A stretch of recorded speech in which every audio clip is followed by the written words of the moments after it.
नमस्कार. बॉक्स ऑफिसमध्ये आपल्या सर्वांचं स्वागत आणि नवीन वर्षातल्या या पहिल्या बॉक्स ऑफिसची सुरुवात करताना सुरुवातीला तुम्हा सर्वांना नवीन वर्षाच्या शुभेच्छा.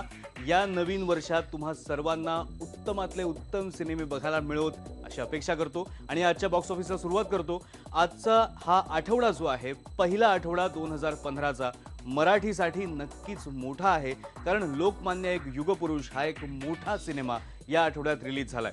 आणि नटरंगपासूनचा जर आपण ट्रेंड बघितला तर नंतर बालक पालक असेल, टाइमपास असेल आणि आता लोकमान्य.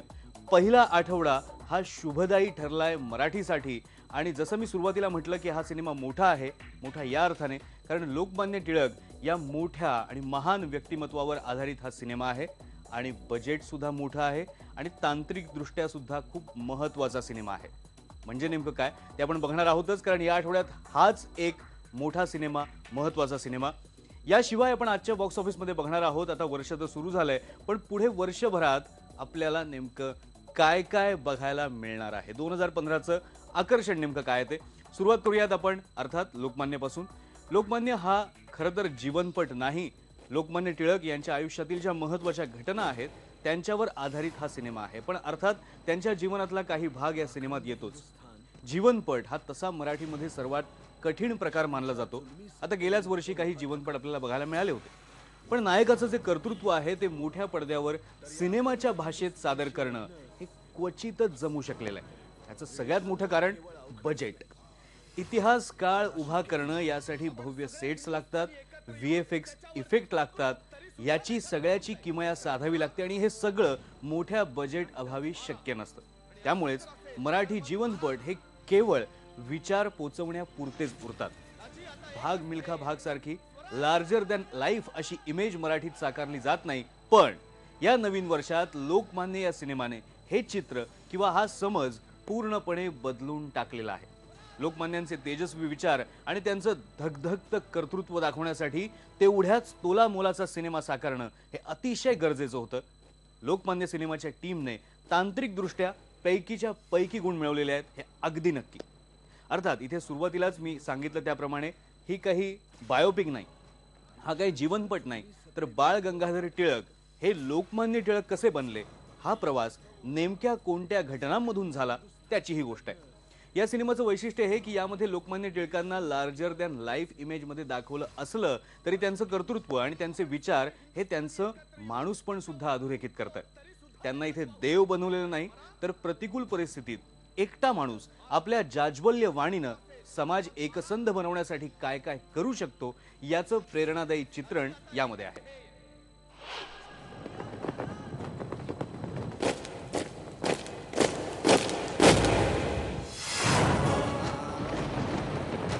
हा अखंड हिंदुस्थान ब्रिटिशांच्या जुलमी सत्तेविरुद्ध उभा ठाकला तर या अखंड हिंदुस्थानशी लढणं ब्रिटिशांना केवळ अवघडच नाही.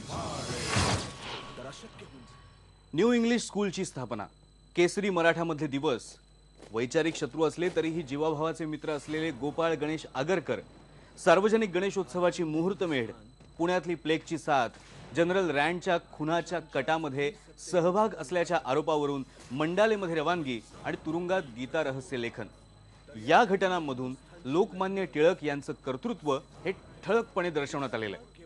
आता या घटना एवढाच हा सिनेमा नसून यामध्ये आपल्याला आजचा काळ सुद्धा दिसतो. म्हणजे पुण्यातल्या एका वर्तमानपत्रासाठी काम करणारा पत्रकार लोकमान्यांचं चरित्र वाचून झपाटून जातो. भ्रष्टाचाराची कीड लागलेल्या आजच्या समाजामध्ये बदल घडवून आणण्यासाठी आपणही थोडा वाटा उचलायला हवा असं त्याला वाटायला लागतं. यातून त्याच्या जीवनात काय घडतं आणि काय बिघडतं तेही सिनेमात दिसतं. दोन काळ दाखवून लेखक दिग्दर्शक यांना हे सूचित करायचंय की स्वराज्य मिळवण्यासाठी लोकमान्य झटले आणि आता सुराज्य मिळवण्यासाठी पुन्हा तसाच लढा देण्याची गरज आहे. किंवा आपण असंही म्हणू शकतो की आजच्या काळातही लोकमान्यांची किती गरज आहे हे दाखवणारा हा सिनेमा. हा विचार चांगला आहे, प्रेरणादायी आहे, तरीही सिनेमातल्या मांडणीमुळे तो नैसर्गिक वाटत नाही. उलट आजच्या काळात जो आशावाद दाखवलेला आहे तो भाबडा वाटायला लागतो. पण सिनेमातल्या या आजच्या काळातल्या त्रुटींकडे दुर्लक्ष केलं तर एक चांगला दर्जेदार सिनेमा बघितल्याचा आनंदही मिळतो.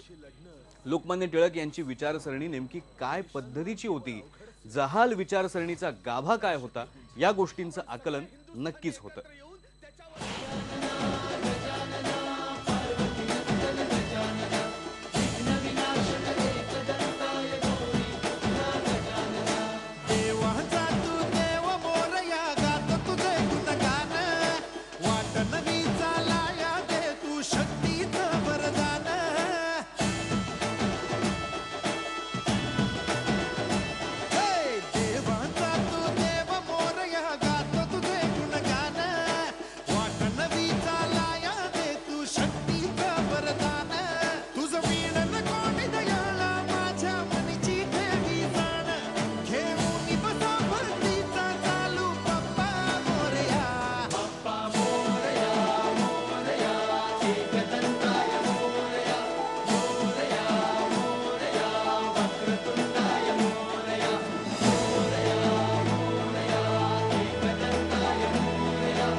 लोकमान्य हा सिनेमा मराठी इंडस्ट्रीच्या दृष्टीने सुद्धा अतिशय महत्त्वाचा आहे. कारण कम्प्युटर इफेक्ट्स किंवा VFX यांचा इतका विचारपूर्वक वापर याआधी मराठीत झालेला नाही.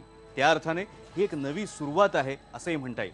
100-125 वर्षापूर्वीचा काळ हा बारीक बारीक तपशिलांसह अतिशय प्रभावीपणे उभा करण्यात आलाय.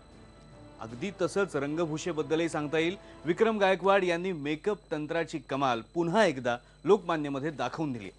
लोकमान्य टिळक यांच्या आयुष्यातले विविध टप्पे दिसत असताना वयामुळे त्यांच्या चेहऱ्यात होणारे बदल सुद्धा स्पष्टपणे जाणवतात. इतर सगळ्या व्यक्तिरेखांवर सुद्धा अशीच मेहनत घेण्यात आलेली आहे. अजित समीर यांचं संगीत हे सिनेमाच्या विषयाप्रमाणेच तेजस्वी आहे. एकूणच तांत्रिक बाबतीत लोकमान्य सिनेमा खूपच उजवा झालाय. दिग्दर्शक ओम राऊत याचा हा पहिलाच सिनेमा आहे आणि त्या दृष्टीने त्याच्या टीमने केलेली ही मेहनत नक्कीच कौतुकास्पद आहे. आपण सगळे हिंदुस्थानी एकत्र येऊन त्याच्यावर थुंकलो तरी सुद्धा त्याच्यात वाहून जाईल. आता एकतर मरा नाहीतर मारा, आणि असंच जर असेल तर मग माराच. त्याची आता एकच ध्येय, स्वराज्य.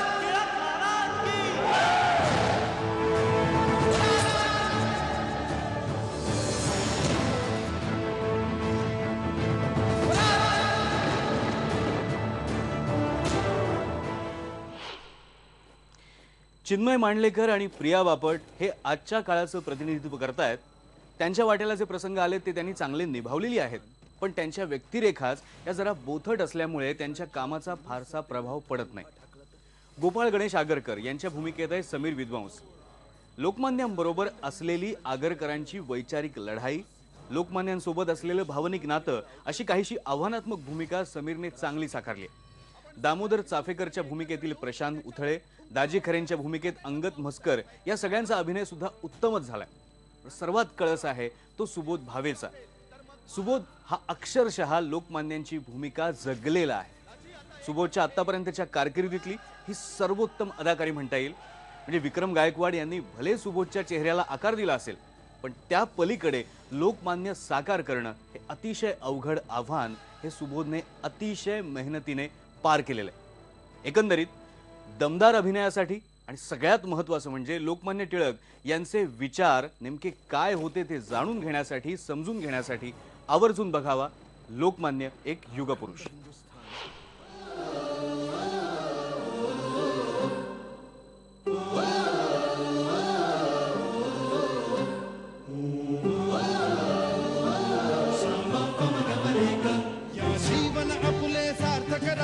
राष्ट्रभक्ती निस्वार्थ करारे, एकजुटीने कार्य करा या देशाचे. यासाठी बना अनसाथ करारे, मातृभूमी ही आज पुकारे. जागृत होऊन कंकण बांधू दिवस रात्र झटण्याचे. मातेच्या पायाशी हे अर्पण प्राणाचे, फेडूया ऋण आम्हा हा जन्म लाभला त्याचे. घेऊ हे ब्रिद हाती असे तू सिंधू नव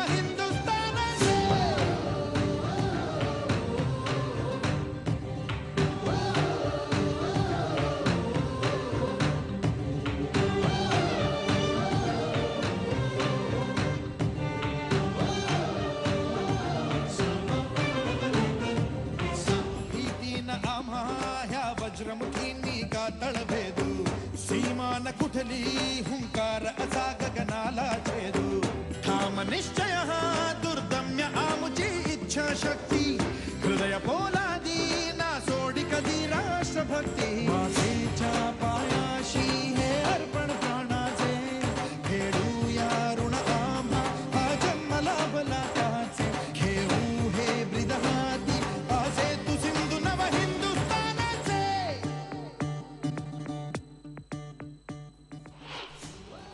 2015 या वर्षातला पहिला सिनेमा लोकमान्य हा सिनेमा बघून तुमचे किती पैसे वसूल होतील? 100 रुपयाचं तिकीट असेल तर तुम्ही किती पैसे वसूल करू शकाल या सिनेमातून? ओम राऊत याचा हा सिनेमा, दिग्दर्शक म्हणून पहिलाच सिनेमा. सगळ्यात महत्त्वाचं, लोकमान्य टिळक यांचा जीवनपट नाही पण त्यांचे विचार आणि त्यांच्या जीवनातल्या महत्त्वाच्या घटना या आपल्याला सिनेमात दिसतात. 100 पैकी 75 रुपये तुमचे नक्कीच वसूल होतील. मी मगाशी म्हटल्याप्रमाणे यानंतर आता उत्सुकता आहे ती वर्षभरात नेमकं काय काय बघायला मिळणार आहे याची. कुठले महत्त्वाचे सिनेमे आहेत जे 2015 हे वर्ष गाजवतील बघूयात. त्यांची एक यादीच बघू, त्यांची एक तारखा ज्या आहेत त्यांच्या रिलीज डेट्स त्या सुद्धा बघूयात, मराठी आणि हिंदीतल्या, पण ब्रेक नंतर.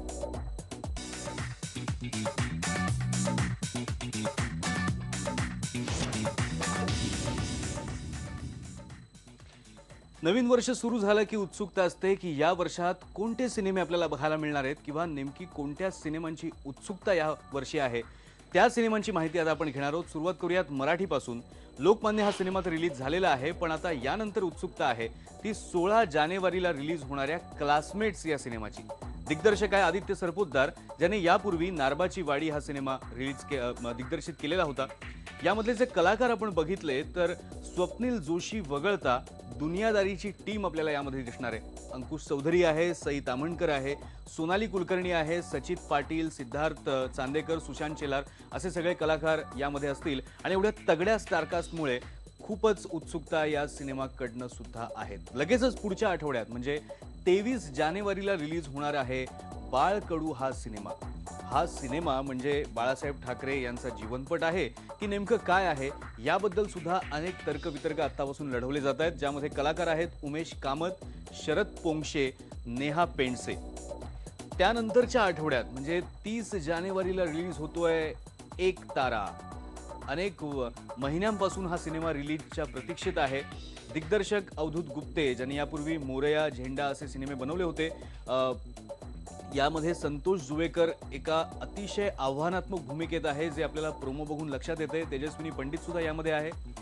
पुढच्या महिन्यात जर आपण पाहिलं तर 6 फेब्रुवारीला बाजी हा सिनेमा रिलीज होईल आणि त्यानंतर लगेचच 13 फेब्रुवारीला मितवा हा सिनेमा आपल्याला बघायला मिळेल, ज्यामध्ये स्वप्नील जोशी, सोनाली कुलकर्णी आणि प्रार्थना बेहरे अशी स्टारकास्ट असेल. त्यामुळे फेब्रुवारी हा महिना जर आपण पाहिला तर 6 फेब्रुवारी आणि 13 फेब्रुवारी दोन्ही या आठवड्यांवरती मराठीचं वर्चस्व राहील की काय अशी चर्चा आत्तापासून रंगतीये.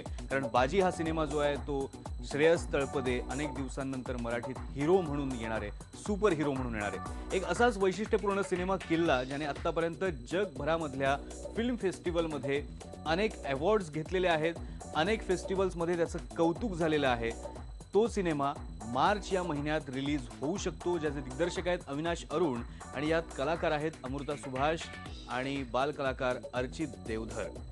हे तर झालं मराठीबद्दल, पण हिंदीमध्ये बरेच धमाके या वर्षी होणार आहेत. म्हणजे फक्त जानेवारीचा विचार केला तर जानेवारीतच तेवर सारखा सिनेमा असेल किंवा अक्षय कुमारचा बेबी हा सिनेमा असेल, सोनमचा सिनेमा डॉली की डोली आणि शेवटच्या आठवड्यात जानेवारीच्या हवाई जादा सारखे सिनेमे रिलीज होत आहेत. पण आपण सुरुवात करूया फेब्रुवारीपासून, कारण 2015ची दमदार सुरुवात हिंदीसाठी जी आहे ती फेब्रुवारीपासून होईल असं म्हटलं जातंय. कारण 6 फेब्रुवारीला रिलीज होतोय शमिताभ हा सिनेमा. त्याचं नावच खूप वेगळ्या प्रकारचं नाव आहे आणि यामध्ये ज्याचं दिग्दर्शन आर बाल्की यांनी केलंय, ज्यांनी यापूर्वी चिनिकम आणि पा असे सिनेमे दिग्दर्शित केले होते. यातली कलाकारांची जोडी सुद्धा बघा कशी आहे. अमिताभ बच्चन आणि धनुष.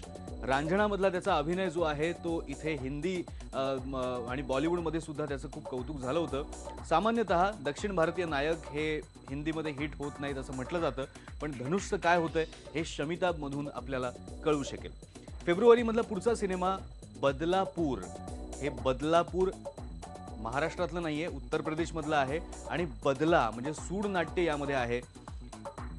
कलाकार यामध्ये आहेत वरुण धवन आणि व्हिलन असणार आहे तो नवाजुद्दीन सिद्दीकी. 3 एप्रिल मध्ये फॅन्टम हा सिनेमा रिलीज होतोय. यामध्ये सैफ अली खान आणि कटरीना कैफ आहेत. महत्वाची गोष्ट म्हणजे याच दिवशी अक्षय कुमारचा गब्बर सिनेमा सुद्धा रिलीज होईल अशी शक्यता आहे. सामान्यतः बॉलिवूडमध्ये 2 मोठे सिनेमे एकमेकांसमोर येत नाहीत, पण नेमकं 3 एप्रिलला काय होतंय यासाठी थोडी वाट बघायला लागेल. 10 एप्रिलची सुद्धा अनेक जण वाट बघतायत, कारण दिबाकर बॅनर्जी सारखा दिग्दर्शक ज्याने यापूर्वी शांघाय हा सिनेमा बनवला होता, त्याने दिग्दर्शित केलेला डिटेक्टिव्ह ब्योमकेश बक्षी हा 10 एप्रिलला रिलीज होणार आहे, ज्यामध्ये कलाकारांची जोडी सुद्धा खास आहे. पण अर्थात लोकांच्या मनावर ज्या सिरियल मुळे ब्योमकेश बक्षीची एक छबी होती, इमेज होती, ती या सिनेमाने पुसली जाणार आहे का ते आपल्याला 10 एप्रिल नंतर कळू शकेल. 30 एप्रिल या दिवशी अमिताभ बच्चन यांचा पुढचा सिनेमा पिकू रिलीज होतोय. यावर्षी आपण पीके बघितला, आता पुढच्या वर्षी आपण बघणार आहोत पिकू. दिग्दर्शक आहेत सुजीत सरकार. अमिताभ बच्चन यांच्यासोबत दीपिका पदुकोण आणि इरफान खान सुद्धा आहेत. 15 मे हा दिवस सुद्धा हिंदी फिल्म प्रेक्षकांसाठी अतिशय महत्त्वाचा, कारण या दिवशी बॉम्बे वेलवेट हा अनुराग कश्यप दिग्दर्शित सिनेमा रिलीज होणार आहे, ज्यामध्ये रणबीर कपूर आहे, अनुष्का शर्मा आहे, रवीना टंडन आहे आणि व्हिलन आहे करण जोहर. 29 मे त्याच महिन्यात वेलकम बॅक हा सिनेमा रिलीज होणार आहे. आपण आधी पाहिलंय अनिल कपूर नाना पाटेकर या जोडीचा वेलकम, आणि आता त्याचा सिक्वल येणार आहे जॉन अब्राहम बरोबर वेलकम बॅक. 17 जुलै ही तारीख अर्थात महत्वाची, कारण 18 जुलैला रमजान ईद आहे आणि त्यामुळे 17 जुलैला भाईजानचा सिनेमा म्हणजेच बजरंगी भाईजान हा सिनेमा रिलीज होतोय. सलमान खान आणि करीना कपूर अशी जोडी त्यामध्ये आहे. 28 ऑगस्टला रणबीर कपूरचा आणखीन एक सिनेमा रिलीज होणार आहे, ज्याचं नाव आहे जग्गा जासूस. रणबीर कपूर बरोबर यामध्ये कतरीना कैफ आहे.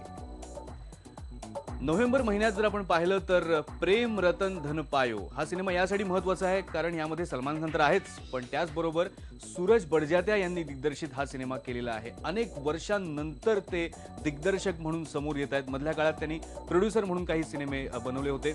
सलमान खान सोबत यामध्ये सोनम कपूर आहे. आणि डिसेंबर महिन्यात रणबीर कपूरचा आणखी एक सिनेमा रिलीज होऊ शकतो, ज्याचं नाव आहे तमाशा, आणि या सिनेमाचे दिग्दर्शक आहेत इम्तियाज अली. रणबीर कपूर सोबत दीपिका पदुकोण या सिनेमात असणार आहे. तर असा एक धमाकेदार वर्ष असेल 2015 हिंदीसाठी. आता यातले किती सिनेमे प्लॅनिंगनुसार त्यावेळी रिलीज होतात हे आपण बघूया. सध्या एक ब्रेक घेऊया. या आठवड्यात हॉलिवूडचे कोणते सिनेमे रिलीज होणार आहेत ते आपण आता बघूया.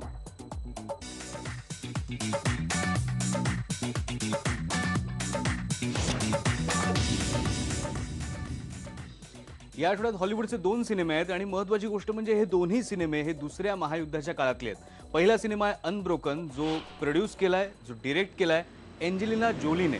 ही फिल्म सत्यकथेवर आधारित आहे. ही कथा घडते दुसऱ्या महायुद्धादरम्यान. अमेरिकन ॲथलीट लुईज हॅम्पेरिनी, ज्यांचं गेल्याच वर्षी जुलैमध्ये वयाच्या 97व्या वर्षी निधन झालं. लुईज हॅम्पेरिनी यांच्या बालपणाचा आणि ॲथलीट म्हणून करिअरचा भाग जरी काही प्रमाणात सिनेमात असला, तरी मेन फोकस आहे तो दुसऱ्या महायुद्धातील त्यांच्या विलक्षण अनुभवांवरती. एकतर एंजेलिना जोली प्रोड्युसर पण आहे, दिग्दर्शक पण आहे, आणि कथा सुद्धा रोमांचकारी आहे. त्यामुळे या सिनेमाबद्दल बरीच उत्सुकता आहे. You can take it. You can make it. You can do this, Lou. You just gotta believe you can. दुसरा सिनेमा आहे the woman in black, angel of death. हा सिक्वल आहे, आणि जो आहे ब्रिटिश हॉरर फिल्मचा, जी 2012 मध्ये रिलीज झाली होती.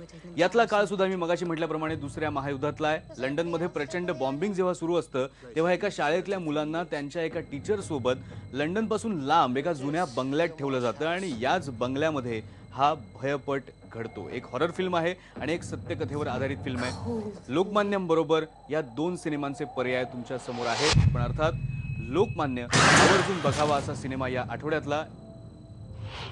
तर हे होतं या आठवड्याचं बॉक्स ऑफिस.